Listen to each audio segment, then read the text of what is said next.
Gandang araw. May pumuna lang sa atin. Gawa nung sinabi natin na yung paimbabaw na gawain, yung ganung panlilimos, bawal pala dapat. May nag-send sa atin na talata, isang alagad na o isang fanatics na sinasabi, sinend yung 5:16 ng Mateo, nakalagay, lumiwanag na gayon ang inyong ilaw sa harap ng mga tao upang makita nilang inyong mabubuting gawa at kanilang luwalhatiin ang inyong ama na nasa langit. Sinend niya daw yun na yung panlilimos pala, pwede naman daw palang ipakita. Kasi nakasulat daw dun sa 5:16 ng Mateo na lumiwanag daw ang inyong ilaw sa harap ng mga tao at makita nila ang inyong mabubuting gawa. Ang tanong, anong mabubuting gawa ba ang dapat ipakita doon? Kasi tayo kanyang gawa na nilalang kay Kristo Jesus, sabi sa 2:10 ng Efeso, para sa mabubuting gawa. Yung mabuting gawa na yun yung pagsunod sa utos ng Diyos na dapat makita ng mga tao. Na makita ng mga tao na sumusunod tayo sa utos ng Diyos. Na tayo'y lumalakad sa landas ng Diyos, tayo'y nangangaral, tayo'y nakikinig, tayo'y tumutupad. Pero wala kang mababasa dyan na ipakita ang inyong panlilimos sa harap ng mga tao. Ang nangyayari sa kanila, yung panlilimos ang ipinakikita, gaya nito, nasa video na to. Yan. Talagang ipinakikita nila ang kanilang kasi ang nasa talata diyan, kung pagpalagay na nating panglilimos yan, ang luluwalhatiin dapat ang inyong ama na nasa langit. Ang tanong, yung ama ba niluluwalhati sa kanila? Hindi naman ang ama naluluwalhati sa kanilang mga panlilimos. Sino naluluwalhati? Sinong pinasasalamatan? Sila pa rin. Tingnan nyo ito. Thank you, MCGN UNTV. Ang napuri sila at yung kanilang broadcasting network. Hindi ang Diyos ang napupuri. Kasi sabi sa 5:16 ng Mateo, at kanilang luwalhatiin ang inyong ama na nasa langit. Sila ang naluluwalhati, hindi ang ama. Kaya bawal talaga yan. Kaya ang ipinakikita dyan na dapat lumiwanag sa atin ng mabuting gawa sa harap ng mga tao, yun yung pagsunod sa utos ng Diyos. Hindi panlilimos. Wala kang mababasa dyan na ipakita yung panlilimos. Binawal nga ng Diyos yun Basahin natin sa 6:2-4 ng Mateo. Kaya nga, pag ikay nang lilimos, huwag kang tutugtog ng pakakak sa harap mo. Gaya ng ginagawa ng mga pagpapaimbabaw sa sinagoga, sa mga daan upang sila'y mapuri ng mga tao. Yun ang nangyayari, sila yung napupuri ng tao sa pamamagitan ng kanilang panlilimos na may pakakak. Kung meron pang kanta yun na, yung bumangon ka at iyong muling balikan, masasayang araw, tapos mamimigay na sila. Hindi ganun ang panlilimos, sapagkat tinanggap na nila ang sa kanila'y ganti. Paano ba ang tamang panlilimos? Yung ipapakita mo ba? Sa 3, datapot pag ikay nang lilimos, ay huwag nang malaman ng iyong kaliwang kamay ang ginagawa ng iyong kanang kamay. Yung pala. Yung ginagawa pala o yung pinanglilimos ng iyong kaliwang kamay, hindi pala pwedeng malaman pa ng kanan mong kamay. Paano ba yung papakita sa tayo panlilimos mo? Yung ginagawa pa nga lang ng isa mong kamay, bawal na malaman ng isa mo pang kamay. Papakita mo. Kaya hindi pwede yung ganun. Ang panlilimos, sabi sa 3, datapot pag ikay nanlilimos ay huwag maalaman ng kaliwang kamay ang ginagawa ng iyong kanang kamay upang ang iyong panglilimos ay malihim. Yung panlilimos pala ginagawa sa lihim.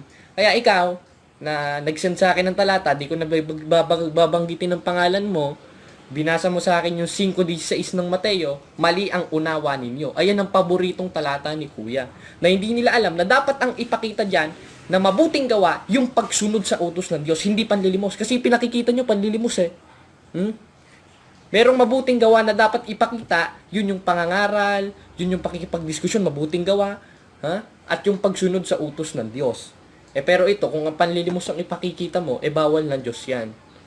At ang nakasulat sa 15, ulitin natin, ang ama dapat ang maluluwalhati. Yun ang mabuting gawa na yun.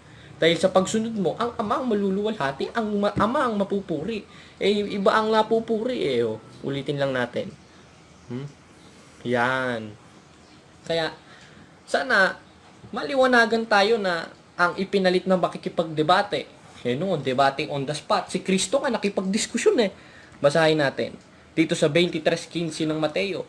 Saaban ninyo, mga iskrib at mga Pariseo, mga paimbabaw, sapagkat inyo nililibot ng dagat at lanlupa upang humanap ng isa ininyong makakakampi.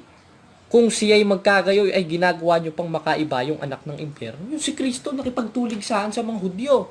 Hindi naman nakipagtulig saan si Kristo nang hindi umimik. Wala kang mababasa nun. At namigay ng lugaw. Wala kang rin mababasa nun. Si Kristo, nung nakipagdiskusyon, talagang on the spot nakipagsagutan. Hindi siya nakipagdiskusyon na walang kibuan. Hindi siya nakipagdiskusyon na namigay siya ng tinapay, lugaw. Hindi ganoon ang legacy. Ang legacy, ipagtanggol ang pananampalataya. Ipakita yung mabuting gawa o yung pangangaral o yung pagsunod sa utos. Ang hindi ipapakita yung panlilimos. Kasi yung panlilimos, sabi sa Mateo, upang malihim at ang ama na nakakakita sa lihim ay gagantihin ka. Paano ka gagantihin ng ama? Hindi mo naman nililihim yung panlilimos mo, ipinakikita mo, ibinabalandra mo sa mga tao. Kaya kagaguhan yung gano'n. Ang panlilimos, hindi dapat malalaman pa ng ginagawa ng kaliwang kamay mo, yung ginagawa ng kanang kamay mo. So, ibidyohan mo pa kaya? O kaya mali. Katarantaduhang walang katulad yung aral na yan. Ang aral ni Kristo, yung panlilimos, itinatago sa lihim. Never kailan pa si Kristo na nagkamera habang namimigay. Yung mga ganyang relihiyon, mag-ingat kayo dyan. Hindi ganyan ang tamang paglilingkod sa Diyos. Kapaimbabawan ang tinatawag diyan. Nasa hula naman yan Sa ikalawang Timoteo 3:1 hanggang 2. Tatapot alamin mo ito na sa mga huling araw ay darating ang panahong mapanganib. Sapagkat ang mga tao ay magiging maibigin sa kanilang sarili. Mga mapagmalaki, mayayabang, mapagtungayaw, masuwayin sa magulang, mga walang pasalamat, mga walang kabanalan. Yung mayayabang, paimbabaw yun. At sila yun. Sila yung kinatuparan.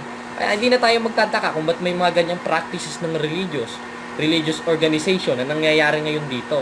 Kasi nasa hula naman yan. Mga mayayabang o mga paimbabaw. Kaya sana may natutunan tayo sa maikling video na to. Sige lang. Siraan nyo ako ng siraan. Hindi ako natatakot sa inyo. Maglabas pa kayo ng mga talata at ipauunawa ko sa inyo. Sasagutin ko yan on the spot mismo sa mga video.